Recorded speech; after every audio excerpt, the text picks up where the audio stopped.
All right, people. Just when you think things can't get any worse, they do. Let me take you 20 years back. If you were told that women's safety was under threat, how would British society have responded? We all know the answer. There would have been endless campaigns, TV ads, public messaging, all focused on protecting women and girls. We even saw phrases like all men are pigs or all men are trash being normalized. And look, I lived through that era. I didn't even mind it because the intent was clear: make society safer for women. And to be fair, it worked. We saw real cultural pressure on men. Movements like Me Too or No Means No, they started changing men's behavior. Violence declined, society became softer, men became softer. And honestly, that was a good thing. I'm not complaining about that. But then something changed. The same movement that championed women's safety took a very strange turn. It gave itself a binary choice: stand firmly for women or start making excuses for foreign cultures. And you already know which direction it went. Now we're seeing a rise in violence in places that once prided themselves on being safe for women. And the people who used to speak the loudest about women's rights have gone very quiet because they've picked a side. Not only do they not call it anymore, they don't even have any solutions. Have a look at this newspaper clipping. Schoolgirls, migrant rape alarms. Terrified schoolgirls were given alarms by cops over fears they were being stalked by asylum seekers from a nearby migrant hotel. You know those migrant hotels where they put in people? Where they bring in people from third world horny cultures, all fighting age young men, horny, desperate, lonely, bored. And then they see these girls walking around. They have never seen any girls, by the way. The only girls they've seen are in the burqa or their family members. That's the only thing they've seen. They have gone through treacherous terrain, the vicious English Channel, and now is the time to reap the rewards of that terrible journey. So now they loiter in areas and they harass girls. We don't expect that. Our societies were not prepared for this. I'm not saying there were no pedophiles in the West. Yes, there would be a lone pedophile sitting on a bench somewhere stalking his next victim, but he's careful, he's afraid, and the whole society is going to pounce on him if anyone suspects anything. But who's going to walk up to these men? They form gangs of 5 or 10 men. Everyone wants to avoid that. And especially if you're a 14-year-old schoolgirl, imagine that. So instead of helping them, the police thought, oh, let's just give them alarms. If you feel that you're about to be, press this button. Police said last night 2 teenagers were provided with safety advice and personal attack alarms. Rupert Lowe has obviously tweeted this. If a public official has knowingly and deliberately placed dangerous, unvetted third world migrants near a school, a Restore Britain government would put them in prison. And we need to do something about these judges too, guys. These judges. You know, I was just reading that black guy who killed Irina, that Ukrainian refugee in America, when that guy just randomly stabbed her and he said, I got the white.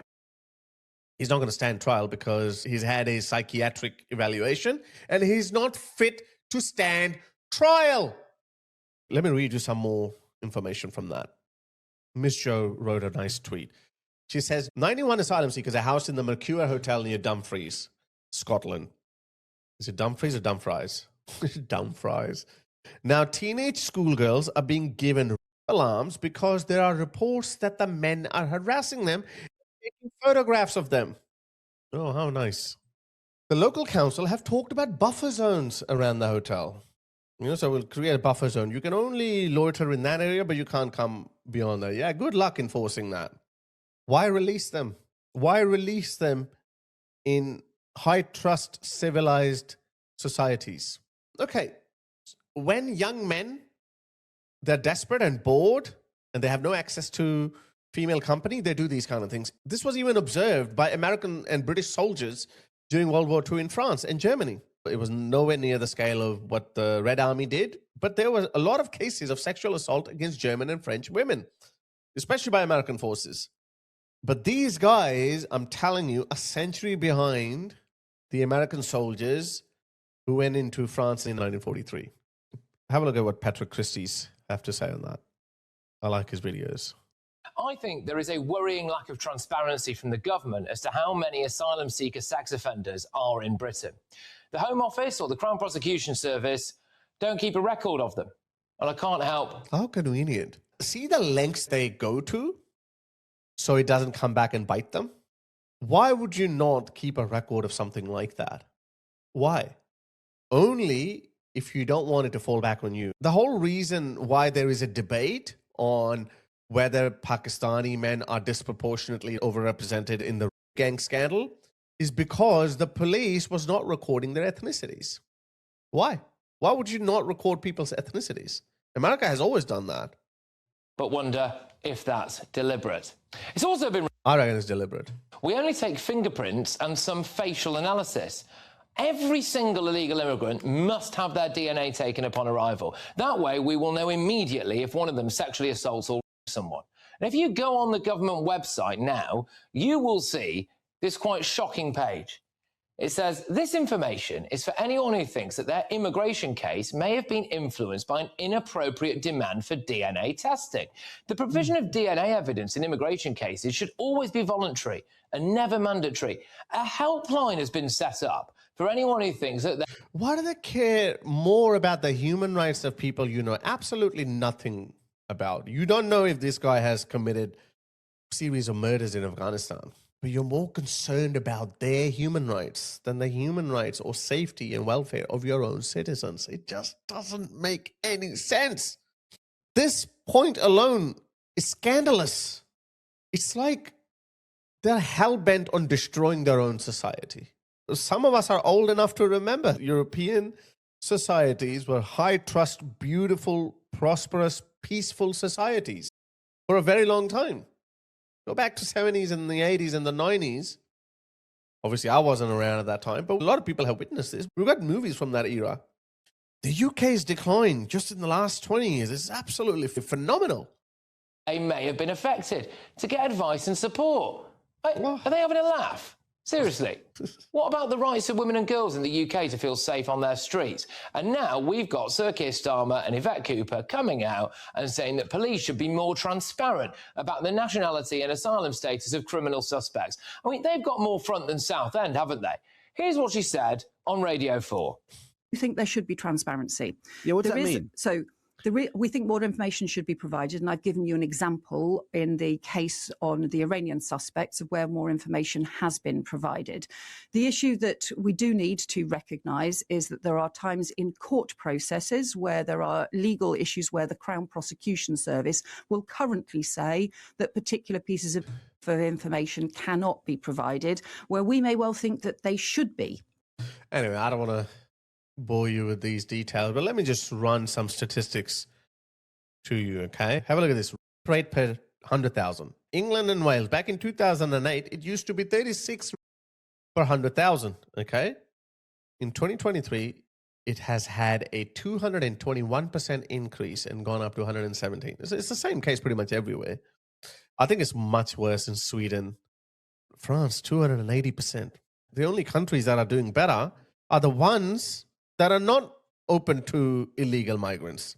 Lithuania, no one goes there. Cyprus is even Stevens. Slovakia, Poland, Bulgaria. I don't know why Hungary is there, unless something is going awfully wrong with Hungarian men. This needs more information. Look at this. Sexual offenses per 10,000. Look who's at the top. Afghanistan. And then Eritrea, Namibia, Chad, Moldova, Sudan, Burma, Congo, Albania, Angola, and UK right at the bottom. And this includes even those Pakistani and Indian and Bangladeshi, all of those men who are born and have British citizenship. All of them, the grooming gangs and the gangs and all of them, they still don't account for what these guys are doing. Look at the difference of scale.